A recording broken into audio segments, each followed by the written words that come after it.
In the first century, an Israelite rabbi began a movement that he said fulfilled the Torah and prophets, which were his ancient scriptures. Jesus of Nazareth announced this movement among the powerless, the sick, and the poor who hungered for a world set right. He called these people to radical peacemaking and generosity, and he called this movement the arrival of the kingdom of the skies. So remind me, what does Jesus mean by the kingdom of the skies? Well, in the Bible, the skies are the ultimate image of God's realm where life and justice prevail. And so heaven arriving on earth means God's goodness, overcoming death and violence here on the land. In fact, the biblical story begins with this kind of heaven on earth place. Oh yeah, the Garden of Eden. Yes, walking with God in the garden, sustained by his love, building a home together. This is the way of life. But there was a gate and a path out of the garden that led away from God's life. Why would anyone ever choose that path? Well, a deceptive creature appeared in the garden who told the humans that God couldn't be trusted and that the good life could also be found by taking this easier way. But this path leads to violence and death.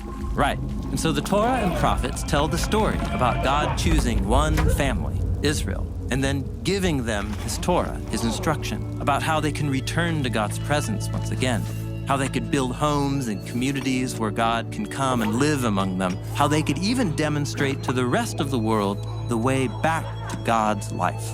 But even with God's instruction, Israel was also deceived, and they took another path. Yeah, they were deceived by their own prophets and leaders who claimed to speak on God's behalf. The prophet Ezekiel called them wolves, people who not only take the wrong path themselves, they get others to follow them. Okay, but now Jesus is claiming that God's kingdom has arrived with him. Right. Jesus is creating a new group of Israelites who will take the right path. They'll reject deceivers and build something that lasts if they accept this calling.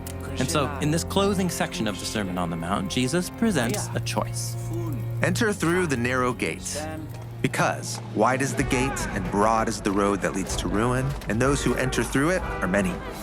How narrow is the gate, and how constricted is the road that leads to life, and those who find it are few. Jesus wants to be clear. The path to life is not easy. It can feel confining at times, and you're likely to face difficult trials, but in reality, it is the way to true freedom. So there'll be people who'll try to lead you off the path of life? Yes, or as Jesus continues, Watch out for illegitimate prophets who come to you in the clothing of sheep, but inside they are wolves who snatch. Okay, but if they're disguised, how can I recognize them as wolves? well, pay attention, Jesus says, to how they live, whether their choices produce life and flourishing for themselves or other people, or not. By their fruits, you will recognize them. Fruit meaning the outcome of someone's decisions, their way of life? Right.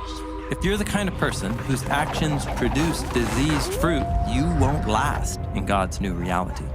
Okay, but life is more complex than that. I could produce enough good fruit to fool a lot of people, even fool myself. Maybe, for a while, but you won't fool God, as Jesus says. Many will say to me on that day, Master, Master, didn't we prophesy in your name and cast out demons in your name and do many mighty acts in your name? And then I will declare to them, I have never known you. So someone could imitate the actions of Jesus, but never be known by him? Well, remember, Jesus warned about doing the right thing for the wrong reasons. If our motives are disconnected from our actions, we miss out on the life-giving, intimate connection that Jesus offers with himself. A connection with Jesus himself? Jesus isn't just presenting a choice about our behavior. The choice is about how we respond to him. Will we let him transform our ways to be more and more aligned with God's ways? Or, as he puts it next, where are we going to build our house? On the sand or on the rock? Well, that's a memorable image, but kind of random. Not really. In the Hebrew scriptures, the house of God is the most common phrase to describe God's temple, up on the rocky hill of Jerusalem. It's an image of how God's followers can build a community where God's heavenly presence can reside here on earth, just like the Garden of Eden. So then, everyone who hears these words of mine and does them, they will be like a wise man who built his house on the rock. And the rain came down, and the rivers came, and the wind blew, and they fell upon that house, but it did not fall, because the foundation was on a rock. And everyone who hears these words of mine and does not do them They will be like a foolish man who built his house on the sand. And the rain came down, and the rivers came, the wind blew, and they fell upon that house, and it fell. And its falling was huge. So, build places where God can reside and where Eden can spring to life, because ultimately, those places are the only ones that will last. Yes. And just like Jesus said at the very beginning of the sermon, a city on a hill cannot be hidden.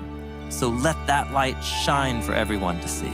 Jesus is describing a new humanity who lives together by God's wisdom and love, creating communities of peace and justice in the midst of violence and death that surrounds on every front.